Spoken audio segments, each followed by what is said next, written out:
Okay, in lesson number 1, we are just going to be dealing with some simple probability. You can see our targets. I can list the sample space of an event, and then I can compute the probability of an event, which involves that sample space. And then 2 more specific cases of probability. I can compute the conditional probability from data in a table, and I can also compute geometric probability. And we'll get to those at the end. So let's review the basic probability formula. To calculate the probability of an event, you take the number of successful outcomes. That means the number of things, I like to say, that you are looking for, and you divide that by the total number of possible outcomes. That probability, that fraction, should always come out to be a number between 0 and 1. Or if you think of it as a percent, between 0 and 100%. That top number should always be smaller. It'll just be a subset of these total possible outcomes. The total possible outcomes, we refer to that, you see right here, as the sample space. It says the sample space is the total possible outcomes. That represents this right here. All right, and here it says probability may be expressed as a percent, a fraction, or a decimal. We will take any of those forms.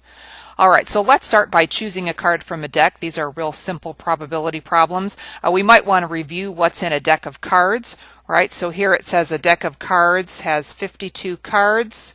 So a quick refresher if you haven't played cards lately. There are 4 suits, so that means there are 13 hearts, which of course are red. There are 13 diamonds, which are also red cards. There are 13 clubs.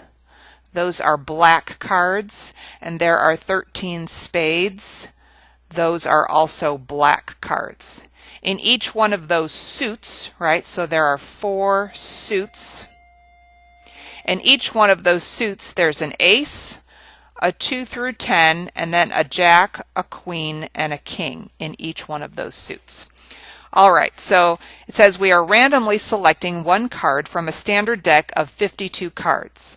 What is the probability that you choose the ace of spades? Well, we're always going to start with the total possible outcome. So in a deck of cards, if I'm choosing from all 52 cards, that leaves me 52 possible choices for a card, 52 possible outcomes. The probability that I get an ace of spades, well, look at what we said is in a deck of cards, right? Here are the spades. There are 13 spades cards. How many of them are actually aces? There's just going to be 1 ace of spades. So that probability is 1 out of 52, and we're just going to leave it as a fraction. What is the probability you choose a red card? Well, I'm still choosing from a deck of 52 cards, so that's my total possible outcomes. Red cards. Well, in this deck, there are 13 red hearts. There are 13 red diamonds. That's a total of 26 red cards. I always want that reduced, so that means half the deck is red. 1 out of 2 chance you'd pick a red card. What is the probability you choose a face card? So face cards, by the way, if you're not familiar, are jacks, queens, and kings. Those are the ones that have faces on them. I'm still choosing out of 52 cards. So the question is, how many jack, queens, and kings do I have? Well, I'm going to have a jack, queen, and a king of hearts, a jack, queen, and a king of diamonds, a jack, queen, and a king of clubs, and a jack, queen, and a king of spades. So that is 3 times the 4 suits. That leaves me 12 face cards. 12 out of 52 reduces to 3 out of 13. So 3 out of 13 chance that you pull a face card. Again, there's a jack, a queen, and a king for each of the 4 suits. That's where I came up with 12. What is the probability you choose a black face card? All right, my bottom number, again, total possible cards to choose from is 52. How many, right, what I'm looking for here, how many black face cards? Well, the black cards are clubs and spades, and the face cards are jack, queen, and king. So I have a jack, queen, and king of clubs and a jack, queen, and king of spades, so that leaves me 6. So I have a jack, queen, and king of spades and of clubs. That's where I get my 6 cards. If I reduce 6 out of 52, I get 3 out of 26 for my final probability. Part E says, what is the probability you choose a jack? So I still have 52 cards in my deck. So the question is, how many jacks do I have? Well, there is a jack of hearts, a jack of diamonds, a jack of clubs, and a jack of spades. So I have 4 jacks. If I reduce that, that becomes 1 out of 13. Final question in the card category here. What is the probability you choose a card with a rank of 7 or above? Notice it says counting aces as high. So aces can count as high or low. Here we're going to count them higher than a king. So choose a card with a rank of 7 or above. So we're talking about 7s, 8s, 9, 10, jack, queen, king, or ace. So that is 4, that's 8 cards. Of course, I have 8 cards, but those 8 cards could be the hearts, they could be diamonds, they could be clubs, or they could be spades. So 8 cards times the 4 different suits means there are 32 cards that I'm looking for. So my probability would be 32 out of a total of 52 cards. That reduces to 8 out of 13. Again, 7 or above, that's these cards right here, but then I have these in the hearts, this set in the diamonds, in the clubs, and in the spades. So that's 8 cards in 4 different suits, gave me my 32 cards. All right, let's talk about tossing a coin. Let's go back to that sample space, because in the deck of cards, the sample space is really pretty easy. We have 52 cards, right? When we talk about tossing a coin on these bottom couple problems here, the sample space gets a little more interesting because we're going to toss the coin twice. All right, so if I was just going to toss it once, my sample space would just be heads or tails. But now it's going to be a little bit more interesting. Let's actually make a chart. So this would be my first toss, and this would be my second toss. So I might toss tails on the first one, and then on the second one, I might also toss tails. But if I toss tails on the first one, I could have also tossed heads on the second one. Similarly, if I toss heads on the first one, I could toss tails on the second one, or I could toss heads on the first one and heads on the second one.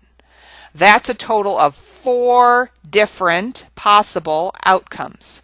That's my sample space. That makes my bottom number 4. Then it says find the probability that both tosses are heads. So when I look through my sample space here, through my 4 possible outcomes, how many where both tosses are heads? That's just this one down here. So the probability is 1 out of 4. Let's try this again and make it a little bit tougher. This time we're going to toss 3 coins. So it's a little bit more challenging to make the sample space. Let's do the same thing. Let's make a chart. Let's call it our first toss, our second toss, and our third toss. And let's actually build off of what we did in part A. So let's take the tails and tails. Let's say we started that way. My options for the third toss could be tails, or my options for that third toss could also be heads. All right, now let's do the second one. Let's say we flipped a tails and then we flipped and got heads. My options for this third toss could be tails, or it could be heads. Now I'm on the third one where I tossed heads and then tails. So I could toss tails on the third one, or I could toss heads on the third one. And then my last possible one above was tossing a heads and heads, so I could toss heads, heads, and tails, or I could toss heads, heads, and then my third toss could also be heads. So that is my sample space. Tail, tail, tail, tail, tail, head, etc. If you circle these and you count these up, you'll see we have 8 possible outcomes for this problem. All right, so that was make a table of outcomes. That's my sample space. It then says to find the probability of at least 2 tails. So at least 2 tails would mean 2 tails or would mean 3 tails. right? So let's go through and count the ones that have 2 or 3 tails. So the first one has 3, this one has 2, this one has 2, this one only has 1, this one has 2, 1, 1, and none. So of those 8, I have 4 that have at least 2 tails. So that's 4 out of 8, which reduces to 1/2. All right. So if you flip the page, we're going to look at another interesting sample space. Instead of flipping a coin or picking a card, this time we're going to be rolling a pair of dice. So it says, suppose 2 dice are tossed together, die number 1 and die number 2, and we're going to look at the sum of the dots that occur face up. So first it says, make a table that shows the total possible outcomes. We need that, of course, when we're doing probability because that's going to be our bottom number. So to do this, I'm going to make a chart, and across the top I'm going to put die number 1. All right, so die number 1, I could roll a 1, I could roll a 2, a 3, a 4, a 5, or a 6. All right, but now I also have die number 2, which I'm going to put going down in this direction. So on die number 2, I could roll a 1, I could roll a 2, a 3, a 4, a 5, or a 6. I'm going to darken those lines here. All right, so the numbers across the top represent what's going to appear when I roll the pair of dice. So if I roll a 1 on the first one and a 1 on the second one, remember I'm looking for the sum of what I would see. Well, if I roll a 1 and a 1, the total on the dice would be 2. If I roll a 2 on the first one and a 1 on the second one, the total on the dice would be 3, etc. So now I can fill in my chart. So if I roll a 1 on the first one and a 2 on the second one, my sum would be 3. Or a 2 and a 2, my sum would be 4. So go ahead, let's fill in this chart. We're summing up.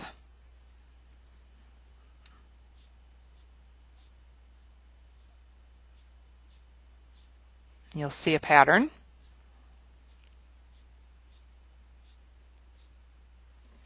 All right, and so now I have, this is my sample space right here.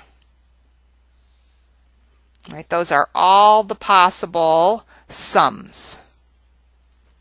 Well, how many are there? There's 6 by 6, so that means there are 36 possible outcomes.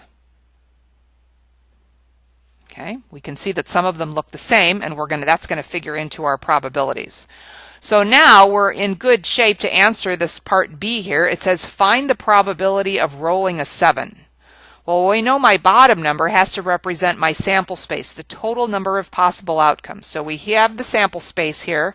There are 36 of those outcomes. That's my bottom number, right? And here they want the probability of rolling a 7. So where are my 7s? I see them here. I have 1, 2, 3, 4, 5. I have 6 of those.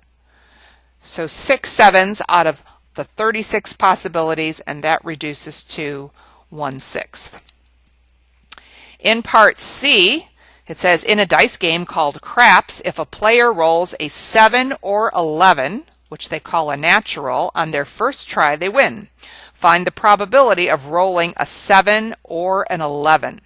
Well, we already looked at the 7s. Here they are. We have 6 of those, but how many 11s do I have? 2. So I have 6 7s and 2 11s. That makes 8, and there were a total of 36 possibilities, so that reduces to 2/9. All right, part D says find the probability of rolling doubles.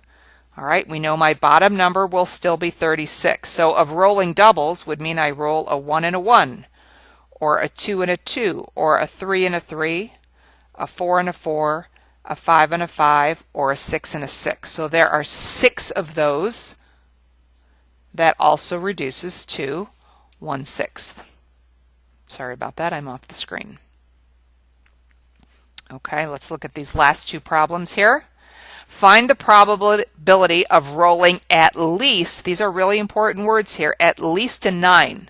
So let's think about what that means. At least a 9 would be a 9 or anything bigger than a 9. And if you look back up at your chart, the biggest we go is 12. So at least a 9 implies I'm rolling a 9, a 10, an 11, or a 12. All right, so let's look up where those numbers are. Let's circle those.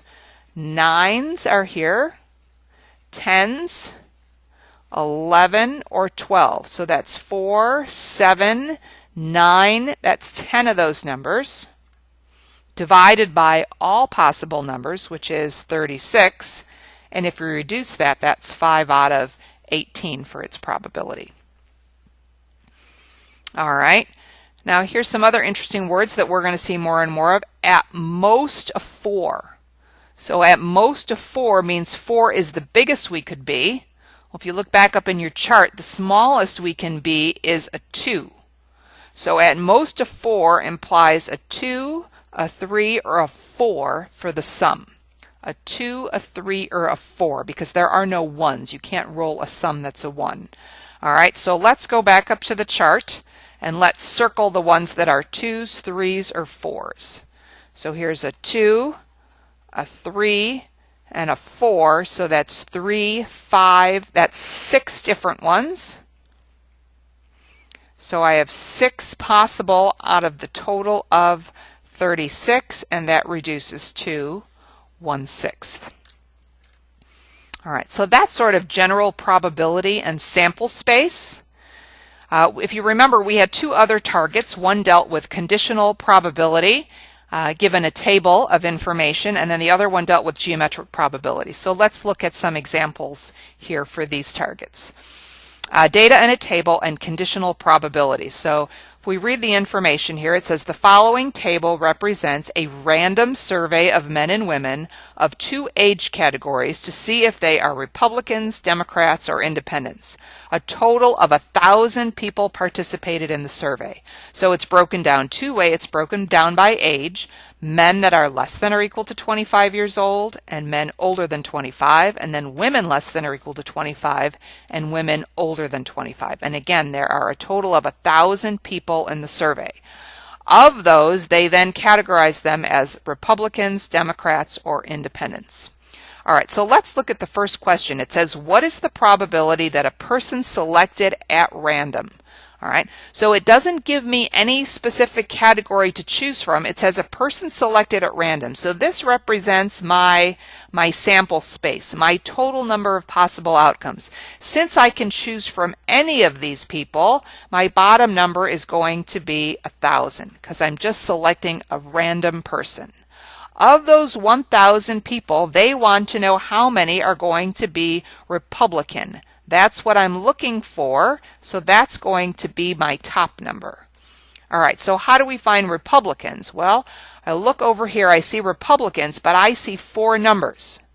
These represent all the Republicans. They're just broken down by gender and age. So what I need to do to come up with this Republican number is sum up 20 plus 135 plus 15 plus 110. That will represent all the Republicans. If I add up those numbers, I should get 280. And if you reduce that, your calculator will do it as well, you get 7 over 25 for that probability. In part B, it says, what is the probability that a person over 25 years old? So now above, we were just randomly selecting anybody from the survey. Here, we want a person that is over 25. So notice, this becomes my new sample space. I'm not looking at all 1,000 people anymore. I'm only looking at the people that are over 25 years. Well, where are those people? Let's find them. Over 25 is this group right here, and over 25 is also this group right here. So that represents my sample space. So in order to figure that out, I have to sum up those numbers. So I would need to take 135 plus 135 plus 180 plus 110 plus 200 plus 135. If you add all those up, you get 895 people who are over 25 who are in this sample. So you can see there's a much larger number of people in the survey who are older, because of the 1,895 are over 25 years old.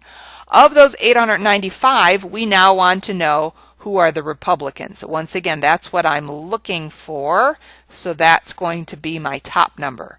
So of these ones we have in the orange boxes, where are the Republicans? Well, let's look. Republicans would be the 135 and the 110.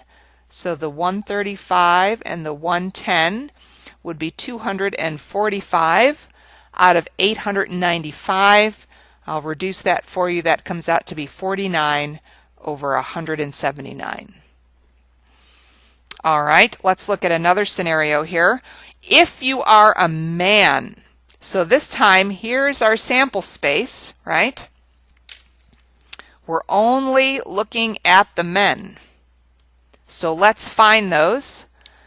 That would be here in this first blue box and here in this second blue box. We're only looking at the men.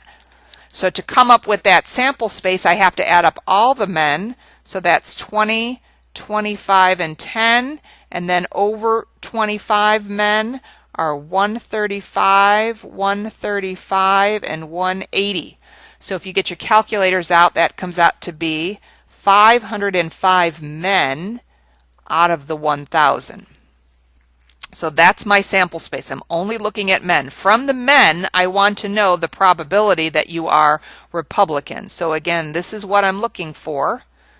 That hasn't changed. So I'm looking in the blue boxes, and I'm only looking for Republicans. That's 20 and 135.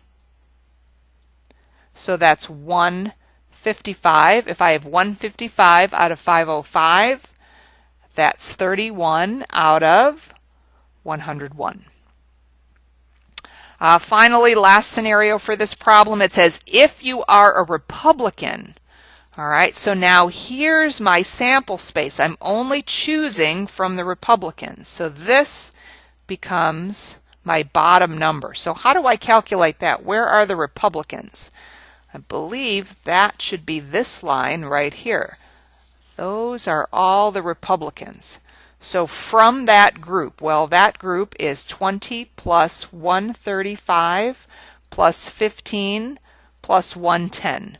If I add up those numbers, I get 280. That's my bottom number. That's the group I'm working from.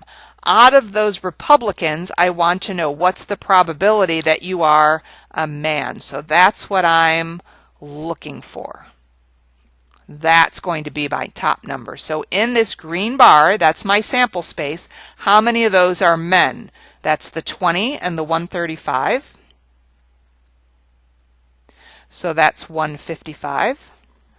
Out of 280 reduces to 31 over 56. All right, that's conditional probability based on some data in a table. The trickiest part of that is making sure you know what your sample space is. Is it all of the people, or are you specifically looking at a certain group, and then you're only going to choose from that certain group once you're looking for your top number? All right, geometric probability is going to take us back to area. Okay, so hopefully you remember some of your area formulas. It says a dart is randomly thrown at the circular target. The inner radius is 2, so let's mark that, 2, and the outer radius is 10. Let's mark that as well. Find the probability that the dart hits the bullseye. All right, so if we start at the beginning, a dart is randomly thrown at the circular target. So that is my sample space, the whole target, all right, all of this. So I'm going to focus on area, right? So the whole target,